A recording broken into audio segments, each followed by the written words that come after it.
ನಮಸ್ಕಾರ ನೋಡ್ರಿ ಎಲ್ರಿಗೂ.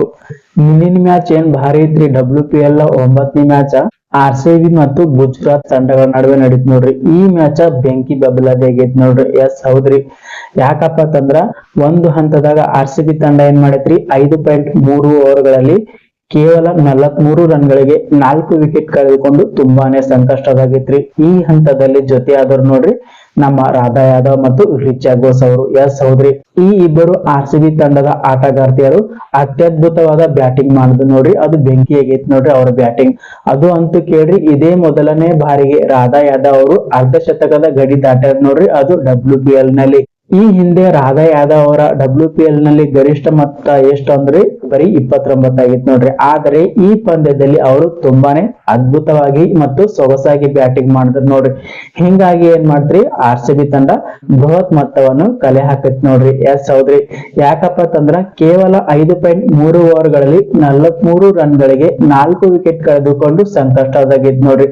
ಸ್ಮೃತಿ ಮಂದಾನ ಮತ್ತು ಗ್ರಾಸ್ ಹ್ಯಾರಿಸ್ ಅವರು ಈ ಪಂದ್ಯದಲ್ಲಿ ವಿಫಲರಾದರು ನೋಡ್ರಿ ಬ್ಯಾಟಿಂಗ್ ನಾಗ. ಹಿಂಗಾಗಿ ಏನ್ ಮಾಡ್ತ್ರಿ, RCB ತಂಡ ಬಹುಬೇಗನೆ ವಿಕೆಟ್ ಕಳೆದುಕೊಂಡದ್ ನೋಡ್ರಿ. RCB ತಂಡ ಒಂದು ಹಂತದಲ್ಲಿ 100 ರನ್ಗಳಿಗೆ ಕಟ್ಟಿ ಹಾಕ್ತದ ಎದುರಾಳಿ ತಂಡ ಅಂತ ಎಲ್ರು ಭಾವಿಸಿದ್ರು ನೋಡ್ರಿ. ಆ ಭಾವನೆಯನ್ನ ಏನ್ ಮಾಡಿದ್ರಿ, ರಿಚಾ ಘೋಷ್ ಮತ್ತು ರಾಧಾ ಯಾದವ್ ಅವರು ಖುಷಿ ಮಾಡಿದ್ರು ನೋಡ್ರಿ. ಎಸ್ ಹೌದ್ರಿ. ಯಾಕಪ್ಪ ಅಂತಂದ್ರೆ ಈ ಇಬ್ಬರು ಆಟಗಾರ್ತಿಯರು ಕೇವಲ 66 ಎಸೆತಗಳಲ್ಲಿ 105 ರನ್ಗಳ ಜೊತೆಯಾಟ ಆಡುದು ನೋಡ್ರಿ. ಹಿಂಗಾಗಿ RCB ಏನ್ ಮಾಡ್ತ್ರಿ, ಸ್ಪರ್ಧಾತ್ಮಕ ಮೊತ್ತವನ್ನು ಕಲೆ ಹಾಕೈತಿ ನೋಡ್ರಿ. ಯಾಕಂದ್ರೆ RCB ಬೃಹತ್ ಮೊತ್ತವನ್ನು ಕಲೆ ಹಾಕ್ಬೇಕಾಗಿತ್ರಿ. ಕಾರಣ ಗುಜರಾತ್ ಜೇಂಟ್ಸ್ ತಂಡದ ಬ್ಯಾಟಿಂಗ್ ಲೈನ್ ಅಪ್ ತುಂಬಾನೇ ಬಲಿಷ್ಠವಾಗಿತ್ತು ನೋಡ್ರಿ. ಹಿಂಗಾಗಿ ಅವರಿಗೆ 200+ ರನ್ಗಳು ಕೊಟ್ಟಿದ್ರು ಸಾಕಾಗ್ತಿರ್ಲಿಲ್ಲ ನೋಡ್ರಿ. ಯಾಕಪ್ಪ ಅಂತಂದ್ರೆ ಗುಜರಾತ್ ಜೇಂಟ್ಸ್ ತಂಡದ ಬ್ಯಾಟಿಂಗ್ ಲೈನ್ ಅಪ್ ತುಂಬಾನೇ ದೊಡ್ಡದಾಗಿತ್ರಿ ಮತ್ತು ಬಲಿಷ್ಠ ಆಟಗಾರ್ತಿಯರಿಂದ ಕೂಡ್ಯದ್ ನೋಡ್ರಿ ಗುಜರಾತ್ ಜೇಂಟ್ಸ್ ತಂಡ. ಹಿಂಗಾಗಿ RCB ತಂಡ 150+ ರನ್ ಮಾಡ್ಬೇಕಾಗಿತ್ರಿ. ಅದಕ್ಕೆ ಸಹಾಯ ಮಾಡಿದ್ದು ರಾಧಾ ಯಾದವ್ ಮತ್ತು ರಿಚಾ ಘೋಷ್ ಅವರು. ರಿಚಾ ಘೋಷ್ ಅವರು ಯಾವಾಗ್ಲೂ ಹೊಡಿಬಡಿ ಆಟ ಆಡ್ತಾರಂತ ನಮ್ ಎಲ್ರಿಗೂ ಗೊತ್ತ್ರಿ. ಆದ್ರೆ ರಾಧಾ ಯಾದವ್ ಅವರು ಈ ರೀತಿ ಬ್ಯಾಟಿಂಗ್ ಮಾಡ್ತಾರಂತ ಯಾರು ಕನಸಿನಲ್ಲೂ ಸಹ ಅಂದುಕೊಂಡಿರ್ಲಿಲ್ಲ ನೋಡ್ರಿ. ಅಂತ ಆಟ ಆಡ್ತದ ನೋಡ್ರಿ ನಮ್ಮ RCB ತಂಡದ ಆಟಗಾರ್ತಿ ರಾಧಾ ಯಾದವ್ ಅವರು. ಹಂಗಂದ್ರ ರಾಧಾ ಯಾದವ್ ಅವರು ಎಷ್ಟು ರನ್ ಮಾಡಿದಾರ ಎಂಬುದು ನಾವು ನೋಡಮ್ರಿ ಇವಾಗ. ರಾಧಾ ಯಾದವ್ ಅವರು 47 ಎಸೆತಗಳಲ್ಲಿ 6 ಬೌಂಡರಿ ಮತ್ತು 3 ಭರ್ಜರಿ ಸಿಕ್ಸರ್ ಗಳಿಂದ ಎಷ್ಟು ರನ್ ಮಾಡಿದ್ರಿ, 66 ರನ್ ಮಾಡಿದ್ರು ನೋಡ್ರಿ ರಾಧಾ ಯಾದವ್ ಅವರು. ರಾಧಾ ಯಾದವ್ ಅವರಿಗೆ ಉತ್ತಮವಾದ ಬೆಂಬಲವನ್ನು ನೀಡಿದ wicket keeper batsman Richa Ghosh ಅವರು 4 ಬೌಂಡ್ರಿ ಮತ್ತು 2 ಭರ್ಜರಿಯಾದ ಸಿಕ್ಸರ್ ಮೂಲಕ ರಿಚಾ ಘೋಷ್ ಅವರು 28 ಎಸೆತಗಳಲ್ಲಿ 44 ರನ್ಗಳನ್ನು ಕೊಡುಗೆಯಾಗಿ ನೀಡಿದ್ರು ನೋಡಿ ನಮ್ಮ RCB ತಂಡಕ್ಕೆ. ಕೊನೆಯಲ್ಲಿ ದಕ್ಷಿಣ ಆಫ್ರಿಕಾದ ಬ್ಯಾಟ್ಸ್ಮನ್ ಇವಾಗಿನ RCB ತಂಡದ ಆಲ್ರೌಂಡರ್ ನಾಡಿನ್ ಡಿ ಕ್ಲಾರ್ಕ್ ಅವರು ಅದ್ಭುತವಾದ ಬ್ಯಾಟಿಂಗ್ ಮಾಡಿದ್ರು ನೋಡ್ರಿ. ಎಸ್ ಹೌದ್ರಿ. ಕೇವಲ 12 ಎಸೆತಗಳಲ್ಲಿ ನಾಡಿನ್ ಡಿ ಕ್ಲಾರ್ಕ್ ಅವರು 2 ಬೌಂಡರಿ ಮತ್ತು 2 ಸಿಕ್ಸರ್ ಗಳಿಂದ 26 ರನ್ಗಳನ್ನು ಚಚ್ಚಿದ್ರು ನೋಡ್ರಿ.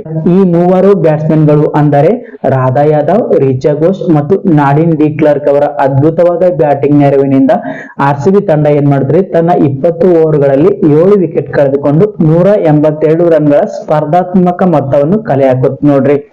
ಹಿಂಗಾಗಿ RCB ತಂಡ ಏನ್ ಮಾಡ್ತ್ರಿ, ಸ್ಪರ್ಧಾತ್ಮಕ ಮೊತ್ತವನ್ನು ಕಲೆ ಹಾಕಿತ್ರಿ. ಗುಜರಾತ್ ತಂಡದ ಬೌಲಿಂಗ್ ನಲ್ಲಿ ಸೋಫಿ ಡಿವೈನ್ ಅವರು 3 ವಿಕೆಟ್ ಪಡೆದ್ರಿ. ಕಾಶಿ ಗೌತಮ್ ಅವರು 2 ವಿಕೆಟ್ ಪಡೆದ್ರು.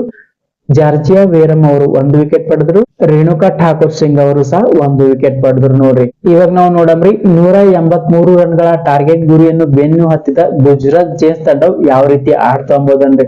ಗುಜರಾತ್ ಜೇಂಟ್ಸ್ ತಂಡಕ್ಕೆ ಮಾರಕವಾಗಿ ಪರಿಣಮಿಸಿದ್ದು ನಮ್ಮ ಕನ್ನಡತಿಯಾದ ಶ್ರೇಯಾಂಕಾ ಪಾಟೀಲ್. ಎಸ್ ಹೌದ್ರಿ. ಶ್ರೇಯಾಂಕಾ ಪಾಟೀಲ್ ಅವರ ಅತ್ಯದ್ಭುತವಾದ ಬೌಲಿಂಗ್ ಪ್ರದರ್ಶನವು ಗುಜರಾತ್ ಜೇಂಟ್ಸ್ ತಂಡಕ್ಕೆ ಕೇವಲ 150 ರನ್ಗಳಿಗೆ ಸೀಮಿತವಾಯ್ತು. ಯಾಕಂದ್ರೆ ಅಂತ ಅದ್ಭುತವಾಗಿ ಬೌಲಿಂಗ್ ಮಾಡಿದ್ರಿ. ಲಾರೆನ್ ಬೆಲ್ ಅವರು 3 ವಿಕೆಟ್ ಪಡೆದ್ರಿ. ಶ್ರೇಯಾಂಕಾ ಪಾಟೀಲ್ ಅವರು WPL ನಲ್ಲಿ ಇದೇ ಮೊದಲನೇ ಬಾರಿಗೆ 5 ವಿಕೆಟ್ ಗಳ ಗೊಂಚಲನ್ನು ಪಡೆದ್ರು ನೋಡ್ರಿ. ಎಸ್ ಹೌದ್ರಿ. ಪ್ರಮುಖವಾದ 5 ವಿಕೆಟ್ ಗಳನ್ನ ಏನ್ ಮಾಡಿದ್ರಿ, ಶ್ರೇಯಾಂಕಾ ಪಾಟೀಲ್ ಅವರು ಪಡೆದ್ರಿ. ಎಸ್ ಗುಜರಾತ್ ತಂಡವು ಬ್ಯಾಟಿಂಗ್ ನಲ್ಲಿ ತುಂಬಾನೇ ಡೆಪ್ತ್ ಇದೆ. ಎಸ್ ಹೌದ್ರಿ. ಪ್ರತಿಯೊಬ್ಬ ಆಟಗಾರ್ತಿಯರು ಒಬ್ಬರಿಗಿಂತ ಒಬ್ಬರು ಏನ್ ಮಾಡ್ತಾರೆ, ತುಂಬಾ ಸ್ಟ್ರಾಂಗ್ ಇದ್ದಾರೆ ಬ್ಯಾಟಿಂಗ್ ನಲ್ಲಿ. ಹಿಂಗಾಗಿ ಗುಜರಾತ್ ತಂಡ ಸುಲಭವಾಗಿ ಗೆಲ್ಲಬಹುದಾದ ಪಂದ್ಯವನ್ನು ಕಸಿದುಕೊಂಡಿದ್ದು ನಮ್ಮ RCB ತಂಡದ ಬೌಲರ್ಗಳು. ಎಸ್ ಹೌದ್ರಿ. ಲಾರೆನ್ ಬೆಲ್ ಮತ್ತು ಶ್ರೇಯಾಂಕಾ ಪಾಟೀಲ್ ಅವರು. ಎಸ್ ಗುಜರಾತ್ ತಂಡದ ನಂಬಿಕಸ್ಥ ಬ್ಯಾಟ್ಸ್ಮನ್ ಗಳಾದ ಬೇತ್ ಮೂನಿ, ಸೋಫಿ ಡಿವೈನ್, ಆಶ್ ಗಾರ್ಡ್ನರ್ ಮತ್ತು ಜಾರ್ಜಿಯಾ ವೇರಮ್ ಈ 4 ಆಟಗಾರ್ತಿಯರು ಬಹುಬೇಗನೆ ವಿಕೆಟ್ ಒಪ್ಪಿಸಿದರು. ಹಿಂಗಾಗಿ ಏನ್ ಮಾಡ್ತ್ರಿ, ಗುಜರಾತ್ ಜೈಂಟ್ ತಂಡ ಸುಲಭವಾಗಿ 32 ರನ್ಗಳಿಂದ ಸೋಲನ್ನು ಒಪ್ಪಿಕೊಂಡಿದ್ರಿ.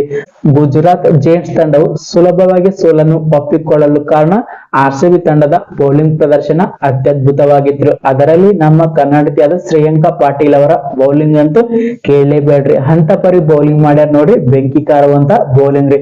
ಹಿಂಗಾಗಿ ಏನ್ ಮಾಡ್ತೀರಿ, RCB ತಂಡವು ಸುಲಭವಾಗಿ ಗುಜರಾತ್ ಅಂತ ಬಲಿಷ್ಠ ತಂಡದ ವಿರುದ್ಧ ಗೆದ್ದು ಬೀಗಿತ್ ನೋಡ್ರಿ. WPL ಇತಿಹಾಸದಲ್ಲಿ ಒಟ್ಟಾರೆಯಾಗಿ ಇದಕ್ಕಿಂತ ಮುಂಚೆ 7 ಜನ ಆಟಗಾರ್ತಿಯರು 5 ವಿಕೆಟ್ ಗಳನ್ನು ಪಡೆದರು ನೋಡ್ರಿ. ಶ್ರೇಯಾಂಕ ಪಾಟೀಲ್ ಅವರೊಬ್ರು ಸೇರ ನೋಡ್ರಿ. ಇವಾಗ ಒಟ್ಟಾರೆಯಾಗಿ 8 ಜನ ಆಟಗಾರ್ತಿಯರು WPL ನಲ್ಲಿ ಏನ್ ಮಾಡಿದಾರೆ, 5 ವಿಕೆಟ್ ಗಳ ಗೊಂಚಲನ್ನು ಪಡೆದ ನೋಡ್ರಿ. ಇದರ ಜೊತೆಗೆ 3 ಬಾರಿ 4ಕ್ಕಿಂತ ಹೆಚ್ಚು ವಿಕೆಟ್ ಗಳನ್ನು ಪಡೆದ ಮೊದಲ ಬೌಲರ್ ಎನಿಸಿಕೊಂಡರೆ ನಮ್ಮ ಶ್ರೇಯಾಂಕ ಪಾಟೀಲ್ ಅವರು, ಅದು WPL ನಲ್ಲಿ.